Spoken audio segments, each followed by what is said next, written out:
around here. No, I would be there. No, right, roses in winter. It used to be called roses of Salisbury, actually. Like, they used to use Darryl James, who was an excellent plumber, and he died very sadly earlier this year. That was it, and I don't know who they're using now, but if they're... How much are they charging me?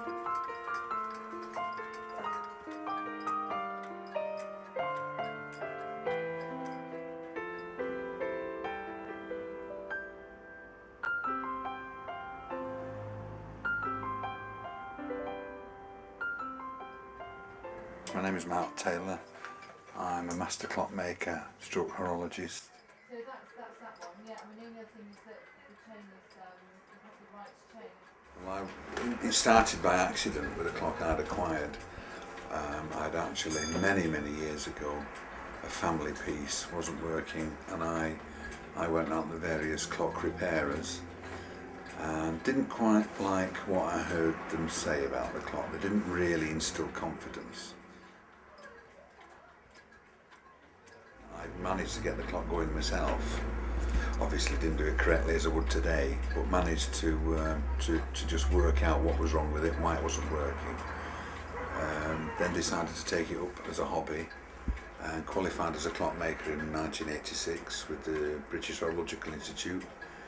Started this business in 1987 and the rest is history.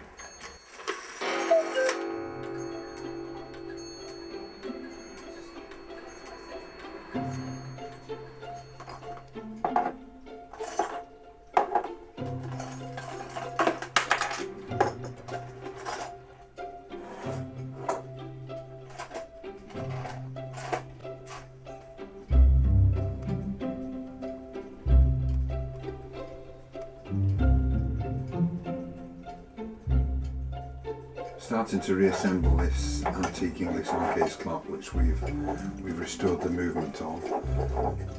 First of all, keeps a line wound on.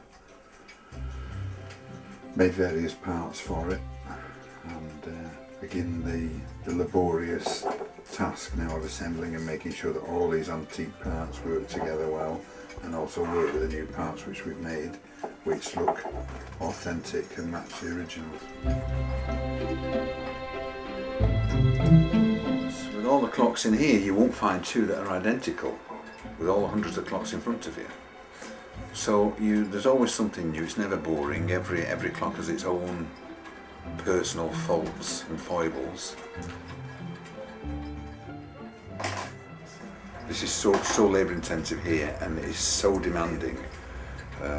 You have to put a lot of hours in, because it's alright quoting on a clock, but more often than not you may quote 10 hours, 100 hours, 500 hours, 2 hours, whatever, but usually you have to stay with it until you're happy, and the time drags on. That's time you don't usually charge for and that you lose, so quite often you're here till 8, 9 o'clock at night.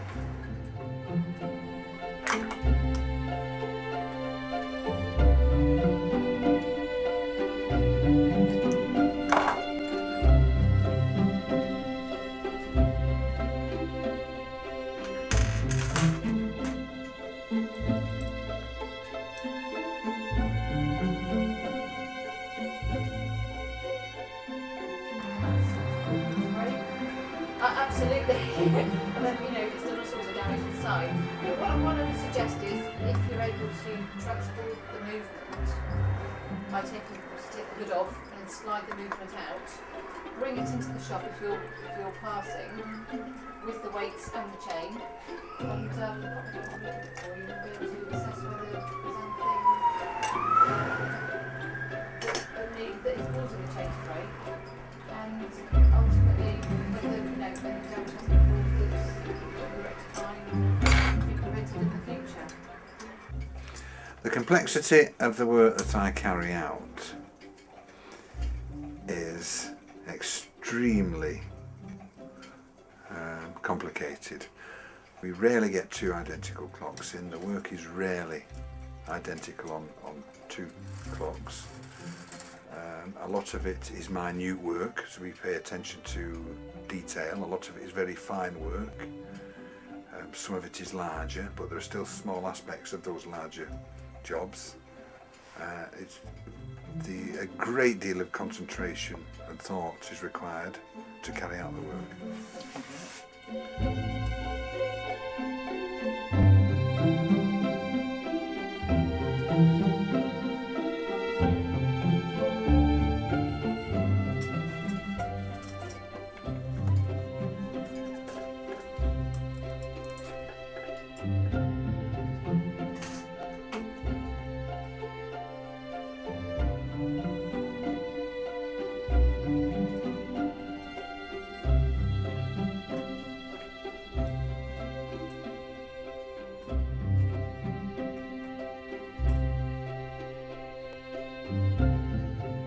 Some of the tools we use in the workshop and the restoration process are antique, some of them even being 18th century.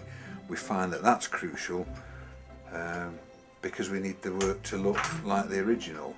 But the tools we use are 8mm watchmaker's lathes onto a big Myford engineering lathe. We have wheel cutting engines and a long list of hand tools, from screwdrivers to tools we've made ourselves, and files and hammers and shaping tools and cutters and all other kinds of things, punches, saws, all kinds of stuff.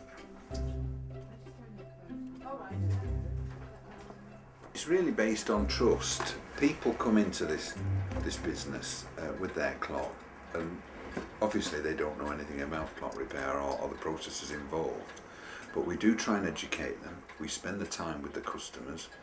We try and put it across just how labour intensive it is, and with the trust they're usually pleased with the end result. What inspires me to come into the workshop every day and carry out this work, because it is quite laborious and financially not as rewarding as it should be, is really just the passion, and the end result. Because sometimes we will get a clock that's totally rusted up, parts missing, smashed to pieces, and when it leaves this workshop it's guaranteed like the day it was made.